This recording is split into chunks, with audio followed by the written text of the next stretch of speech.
Step 1 to designing an enclosure for an odd-shaped object is the background that needs to be in one unified color, ideally. The object itself, place it on the background, have flash on, and take as much top-down photo as you can. Open the image, use a free select tool and select the actual item. The better you do this, the better quality of the final result. And now remove the whatever's inside, and I just fill it with color, black in this case. Then copy it and open Inkscape, paste it there and trace the image. After you do that, save it as an SVG file.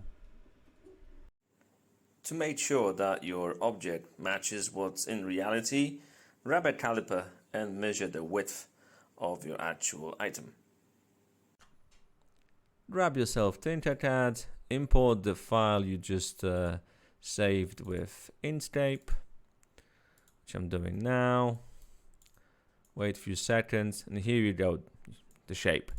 Now I took some measurements with the caliper.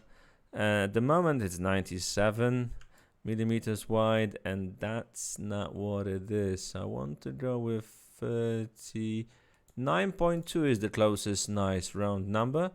I'll take that. I'll make it a bit taller, make it the hollow part, put it 2 millimeters up.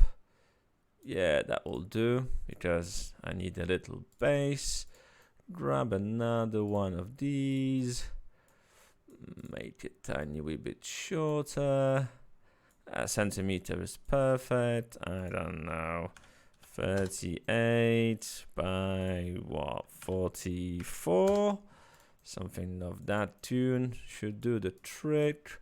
Now align them and let's see if we get something reasonable or not yet. Yeah, reasonable.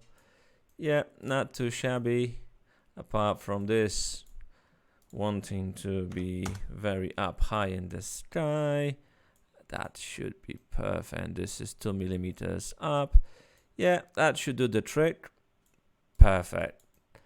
Now just align it on any axis. No, this way. Yes, perfect.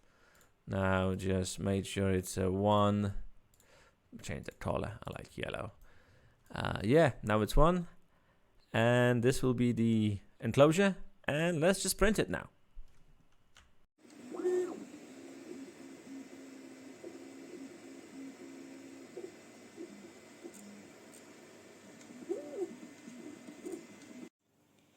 And here it is, the final result.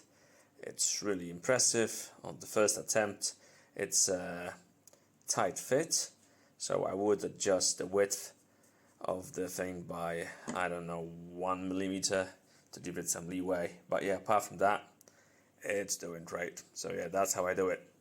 Thanks for watching.